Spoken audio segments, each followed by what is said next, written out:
Scott, and thank you to the Peaceful Unification Advisory Council for inviting me and having me here. It's always great to be here with you because I truly believe in your mission of unification.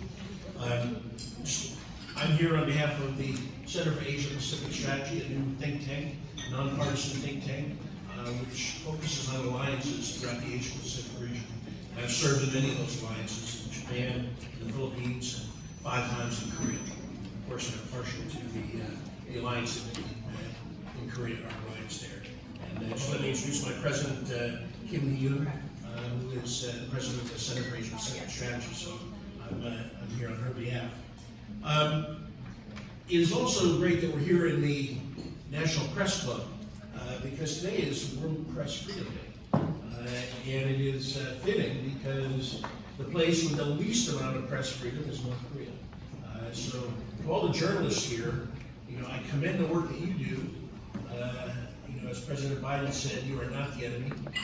You are critical to democracy and freedom.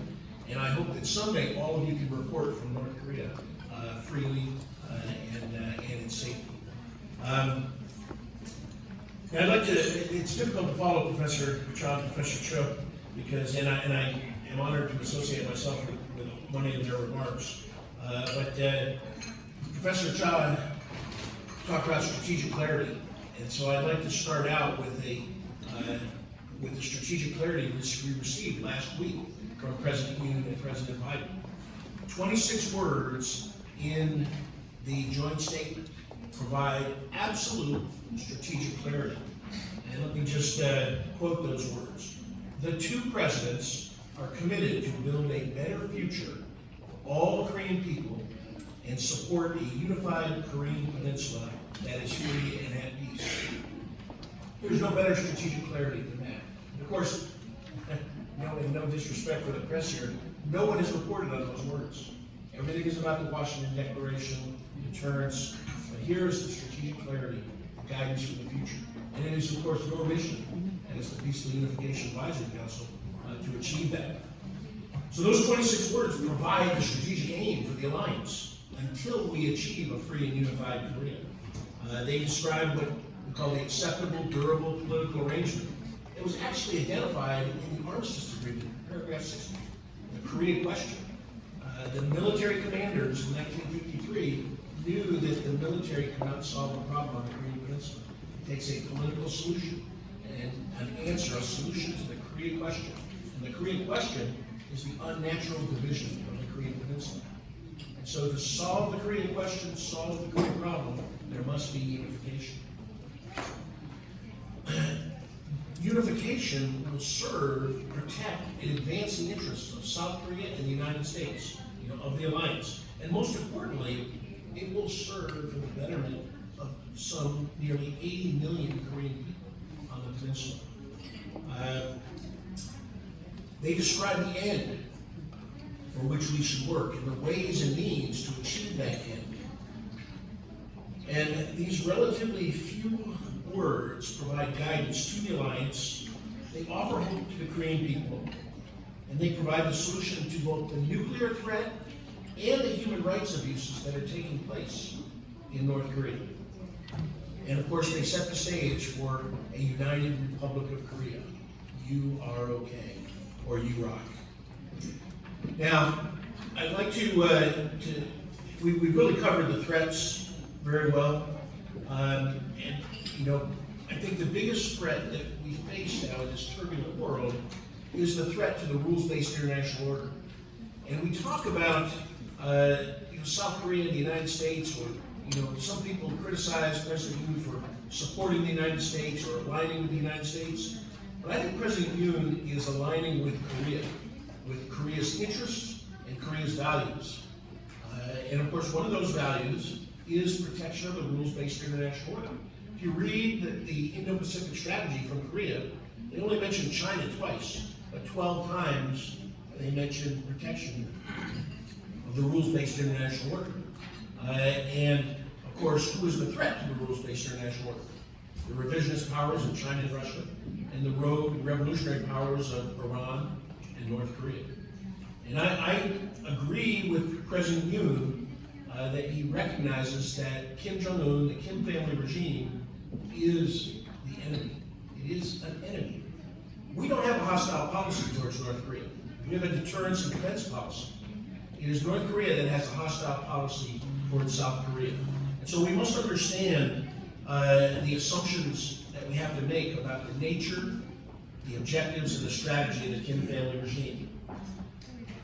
Kim Jong-un is conducting political warfare against South Korea, trying to subvert South Korean society and government, and political warfare against the ROK-US alliance, trying to drive a wedge between the ROK-US and the ROK-US alliance, to drive U.S. forces off the peninsula.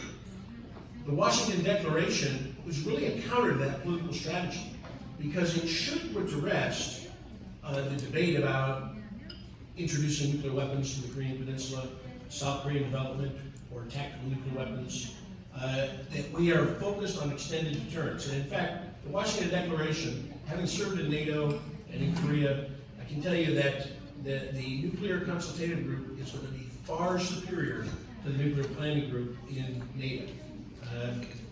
They have a lot of work to do to inform and educate us about that. But I can tell you that from a military perspective, Korea is getting a good deal. Well, it's a good deal for the alliance, and not just Korea or the United States. The second part of Kim Jong-un's strategy is blackmail diplomacy, and he is using threats, increased tensions, and provocations to gain political and economic concessions.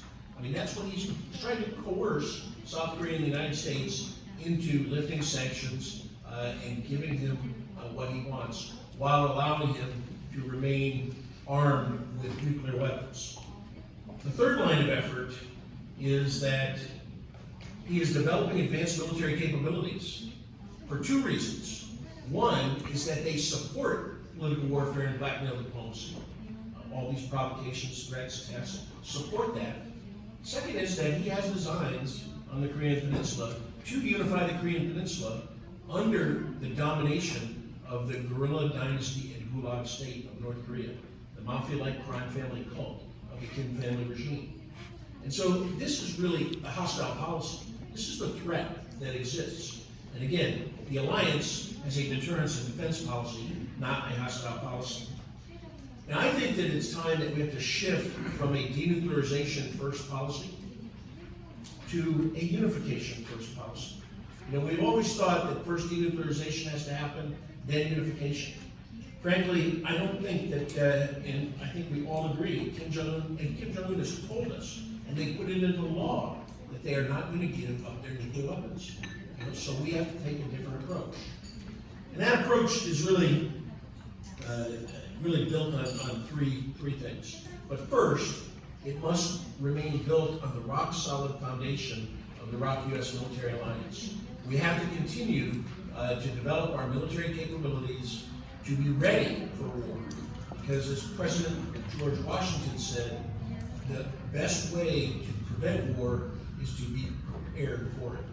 And so the ROK-US military must continue to do what they've done for the last year, and that's reinvigorate training and readiness in order to be ready to fight tonight, to defeat the North Korean People's Army, and then to support the process of unification after a war. But the new strategy really has to be our own political warfare strategy. It must be built upon three things. One is a human rights upfront approach. Second is an aggressive and sophisticated information program to get information to the Korean people in the North. And the third is, as I've said over and over again, is the pursuit of a free and unified Korea. We really have to move onward toward unification, and I think that the Ministry of Unification's new policy that's going to be coming out, the new blueprint, is going to say something like onward toward unification, unification onward, and even the abbreviation in English, uni-on, you know, uni-on or union. You know, so I think somebody in the Ministry of Unification, if that comes to pass, they have been thinking about strategic communications. Human rights up front is critical because Kim Jong-un has to deny the human rights of the Korean people in the North in order to remain in power. And while we talk about nuclear weapons and missiles, every time we do, we legitimize the Kim family regime. But when we talk about human rights, it undermines the legitimacy of the Kim family regime. So every time that we talk about nuclear weapons, we must also talk about the reason that the Korean people in the North are suffering is because of Kim Jong-un's deliberate decision to prioritize nuclear weapons over the welfare of the people.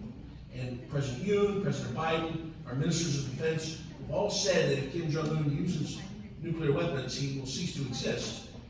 They also need to talk about human rights in that context. We need to have an information and influence campaign, which really is designed, that is really the pressure campaign, designed for the elite to understand that the only way they're going to survive is if Kim Jong-un changes his behavior. We want the second-tier leadership to know that if they don't attack South Korea, that they'll have a place in a unified Korea. And of course, we want to prepare the Korean people in the North for eventual unification, to understand the process, to understand how their lives are going to improve when unification happens. They're going to own land, participate in the political process, and have real freedoms, which they don't really understand. And so any information program needs to be overt. It needs to include massive amounts of information, everything from news to entertainment, and it must focus on practical knowledge for the Korean people in the North, so that they have information about markets, how to improve agriculture, and how to conduct collective action to seek their own change. It must include the truth about what's happening inside North Korea and in the outside world. And lastly, it must include understanding the universal human rights that all human beings are entitled to include those in North Korea who do not enjoy those human rights. We don't have much time, so I'm just going to close with this comment here. You know, the only way we're going to see an end to the nuclear threats and the human rights abuses, the crimes against humanity, on a scale that far exceeds anything we've seen since World War II, is through the establishment of a free and unified Korea. It's got to be secure and stable, non-nuclear, economically vibrant, that is unified under a liberal constitutional form of government based on freedom, individual liberty, free market economy, the rule of law, and human rights for all. You know, again, in short, a free and unified Korea that is a united Republic of Korea. You are okay, or you rock. Don't stop.